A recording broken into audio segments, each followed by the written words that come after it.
Part number 8 के अंदर हम लोग स्टडी करेंगे थ्योरम ऑफ पैरेलल एक्सिस। पिछले वाले पार्ट के अंदर हम लोगों ने थ्योरम ऑफ परपेंडिकुलर एक्सिस को डिस्कस किया था। अब हमारे सामने नेक्स्ट थ्योरम आती है थ्योरम ऑफ पैरेलल एक्सिस। तो सबसे पहले हम लोग इसकी डेफिनेशन समझते हैं। What is theorem of parallel axis? तो according to the theorem of parallel axis, theorem of parallel axis, the moment of inertia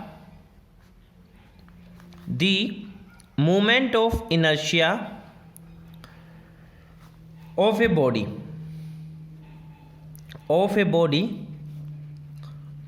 about any given axis is equal to the sum of the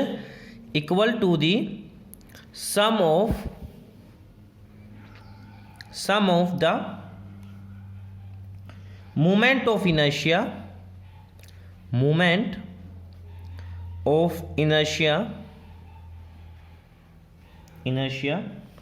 of a body, या फिर आप लोग कह दो about a parallel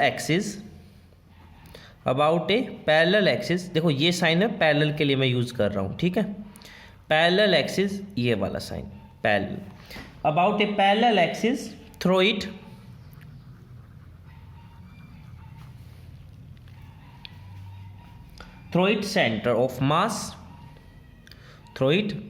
center of mass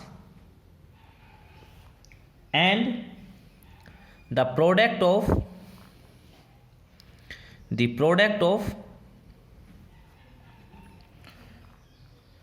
its mass with the square of the distance between the two axes, mass and the square of the distance between the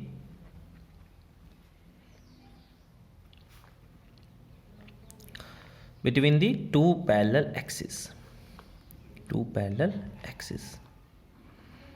मैं फिर से बता देता हूँ, ये साइन मैं पैरेलल के लिए यूज़ कर रहा हूँ, पैरेलल वर्ड के लिए इस साइन का मैं यूज़ कर रहा हूँ, ठीक है। तो मैंने क्या कहा है, मैंने नहीं कहा। तो ये थ्योरम क्या कहती है? ये थ्योरम कहती है कि आप लोगों का मोमेंट ऑफ इनर्शिया, अगर हमें किसी भी बॉडी का किसी गिवन एक्सिस के लिए मोमेंट ऑफ इनर्शिया निकालना है। मान लीजिए हमारे सामने कोई एक बॉडी है कुछ इस प्रकार से, ठीक है।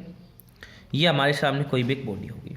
अब हमें कहे कि इस बॉडी का आप लोग मोमेंट ऑफ इनर्शिया निकालो इस वाले एक्सिस के अलोंग। मान लो ये ओ, आपको मोमेंट ऑफ इनर्शिया आई ओ निकालो। तो हम लोग थ्योरम ऑफ पैरेलल एक्सिस क्या कहती है कि मान लीजिए सर ये आपकी बॉडी है और ये आप लोग की बॉडी का सेंटर ऑफ मास है। तो सेंटर ऑफ मास मैंने पहले भी समझाया था कि एक ऐसा जियोमेट्रिकल पॉइंट जहां पे पूरी बॉडी का मास हम लोग अज्यूम कर लेते हैं कि इस पॉइंट के ऊपर कंसंट्रेटेड है, that is known as centre of mass.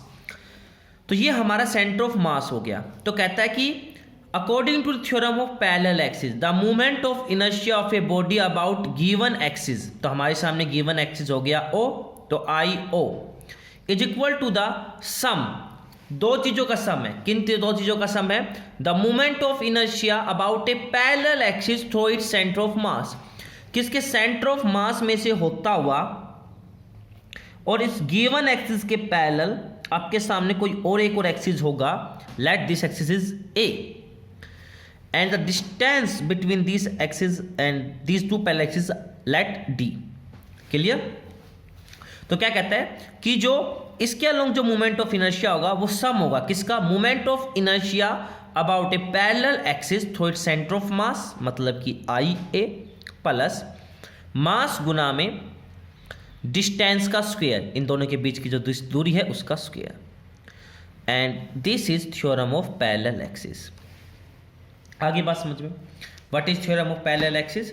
According to the theorem of parallel axis the moment of inertia of a body about a given axis is equal to the sum of the moment of inertia about about a parallel axis through its center of mass and the product of its mass and the square of the distance between the parallel axis।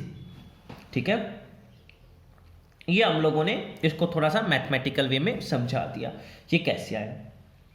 ठीक है, अब देखो हम लोगों ने theorem of perpendicular के अंदर दो केस पढ़े थे।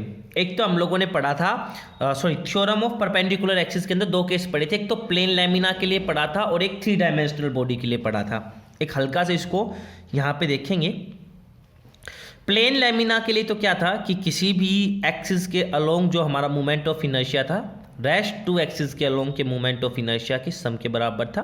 यानी कि अगर हमें किसी भी मोमेंट ऑफ इनर्शिया निकालना होगा किसी भी एक्सिस के, तो वो सम ऑफ मोमेंट ऑफ इनर्शिया के बराबर होगा वे दो एक्सिस जो एक दूसरे के म्यूचुअल परपेंडिकुलर होंगे और साथ में वो उस पॉइंट के ऊपर मीट करेंगे जहाँ पे ये पॉइंट उस बॉडी के थ्रू जाता है। ठीक है, जहाँ से ये एक्सिस उस बॉडी के थ्रू जाता है। और दूसरी वे में जो हम लोगों ने मोमेंट ऑफ इनर्शिया पढ़ा था परपेंडिकुलर एक्सिस, ये थी हमारी प्लेन लैमिना के लिए। ये वाला किसके लिए था? प्लेन लैमिना के लिए। ठीक है, theorem of perpendicular axis, theorem of perpendicular axis ये किसके लिए थी? प्लेन लैमिना के लिए। ठीक है, हम लोग पहले पढ़ के आ चुके हैं। और ये जो था I X plus I Y plus I Z बराबर होगा 2 टाइम्स आई नोट के, है ना, 2 टाइम्स आई नोट के। ये किसके लिए थी? 3 डायमेंशनल बॉडी के लिए। याद आ गया? पिछली वाली क्लास के अंदर हम लोगों ने किया था। अब ये वाली जो थ्योरम है ये दोनों के लिए एप्लीकेबल होती है। ठीक है, this theorem is true for both plane lamina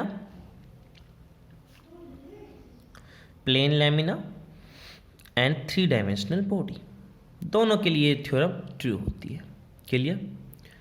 तो ये बात आप लोग को याद रखनी है। ओके, तो ये हमारे सामने आ जाती है थ्योरम ऑफ पैरेलल एक्सिस। ठीक है, अब थ्योरम ऑफ पैरेलल एक्सिस के 3 केस बनते हैं। ठीक है, अब हम लोग उन तीनों केसेस को बारी बारी समझ लेते हैं और उसके बाद फिर हम लोग आने वाले पार्ट्स के अंदर हम लोग इनको डील करेंगे तीनों केसेस को। और तीनों केसेस को एक बार डील कर लेते हैं और उसके बाद फिर हम लोग moment of inertia different bodies का निकाल पाएंगे। Thank you.